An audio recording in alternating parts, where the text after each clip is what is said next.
నారాయణపేట జిల్లా మాగ్నూరు జిల్లా పరిషత్ ఉన్నత పాఠశాలలో ఫుడ్ పాయిజన్ వ్యవహారంపై రాష్ట్ర ప్రభుత్వం దృష్టి సారించింది. స్కూల్ ఎడ్యుకేషన్ డైరెక్టర్ నరసింహారెడ్డి, జిల్లా కలెక్టర్ సిక్తా పట్నాయక్ ఇతర అధికారులు పాఠశాలను సందర్శించారు. అక్కడి పరిస్థితులను పర్యవేక్షించారు.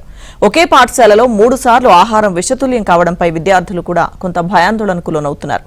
కొంతమంది విద్యార్థులు ఇంటి నుంచి టిఫిన్ బాక్సులు తెచ్చుకొని భోజనం చేస్తున్నారు. ఇదే అంశంపై మరింత సమాచారం మా ప్రతినిధి బసవరాజు అందిస్తారు. మాగనూరు మండల కేంద్రంలోని జిల్లా పరిషత్ ఉన్నత పాఠశాలలో ప్రస్తుతం మనం ఉన్నాం. 3 సందర్భాల్లో ఇక్కడ ఫుడ్ పాయిజన్ అయ్యి అనేక మంది విద్యార్థులు ఆసుపత్రి పాలయ్యారు. ఇవాళ కూడా పెద్ద ఎత్తున ఇక్కడ పర్యవేక్షణ కొనసాగింది. జిల్లా వ్యాప్తంగా ఉండే అధికారులు, ముఖ్యంగా రాష్ట్ర డైరెక్టర్ స్కూల్ ఎడ్యుకేషన్ నరసింహారెడ్డి వచ్చారు. అదేవిధంగా జిల్లా కలెక్టర్ స్నిగ్తా పట్నాయక్ వచ్చారు. అదేవిధంగా జిల్లా ఎస్పీ యోగేష్ గౌతమ్ కూడా ఇక్కడికి వచ్చి పర్యవేక్షించారు. అయితే ఎక్కడ జరుగుతుంది అంటే లూప్స్ ఎక్కడున్నాయనేది ఇప్పటివరకు కూడా స్పష్టంగా తెలియనప్పటికీ ఇవాళ అయితే మధ్యాహ్న భోజన పథకం సజావుగానే కొనసాగింది. ఇక్కడ చాలా మంది విద్యార్థులు ఇవాళ మనం అబ్జర్వ్ చేసినట్లయితే విద్యార్థులు ఇంటి నుంచే బాక్స్ తీసుకొచ్చి తిన్న పరిస్థితి కనిపించింది. అయితే మొత్తం 338 మంది విద్యార్థులు మాత్రమే ఇవాళ హాజరయ్యారు. చాలా మంది విద్యార్థులు వచ్చిన వాళ్ళు కూడా చాలా మంది ఇంటి నుంచి బాక్స్ తీసుకొచ్చారు. అంటే ఇక్కడ ఒక భయానికి లోనవుతున్నారు విద్యార్థులు మనకు స్పష్టంగా కనిపిస్తుంది. ఇంటి నుంచి బాక్స్ తీసుకొచ్చి ఇక్కడ తిన్న పరిస్థితి కనిపిస్తుంది. చాలా మంది విద్యార్థులు ఇక్కడ మధ్యాహ్న భోజన పథకంలో వంటలు కూడా తింటున్నారు.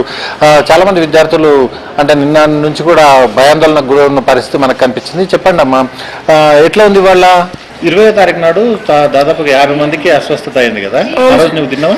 నేను తిన్నది కానీ మా సిస్టర్ తిన్నది. ఏం కాలేదు మీ సిస్టర్? అయ్యింది, వాంతింగ్స్ అయినాయి.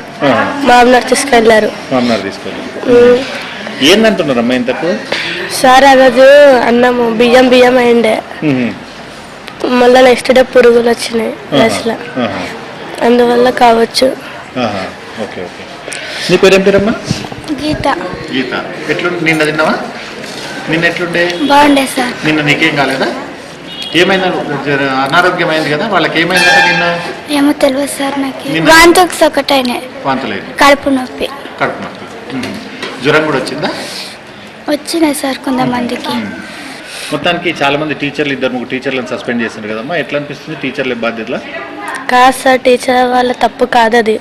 మా సార్ వాళ్ళు డైలీ ఆడ నిలబడి వంట చేపిస్తారు, కానీ అక్క వాళ్ళు కొంచెం నిర్లక్ష్యం చేస్తారు. మా సార్ వాళ్ళు చాలా మంచిగా చెప్తారు, అని నిలబడి చాలా కేరింగ్ తీసుకుంటారు మా పైన. ఖచ్చితంగా ఇక్కడ విద్యార్థులు చాలా మంది చెప్తున్నారు ఇవాళ ఆహారం చాలా బాగుందని, రోజు ఇట్లా ఉంటుందని. అయితే ఎవరైతే ఉపాధ్యాయులు ఇక్కడ సస్పెండ్ అయినారో ఆ సస్పెండ్ అయిన వాటికి వాళ్ళు చాలా కేర్ తీసుకున్నప్పటికీ ఇక్కడ వంట వాళ్ళ లోపం వల్లే ఇట్లా అయింది. ఉపాధ్యాయులు చాలా మంచిగా అక్కడ కేర్ తీసుకొని ఏదైతే వంట వండుతున్న ప్రదేశాన్ని, అదేవిధంగా వంటలు వండుతున్న తీరును కూడా ఉపాధ్యాయులు పరిశీలించేవారని కూడా చెప్తున్నారు చాలా మంది.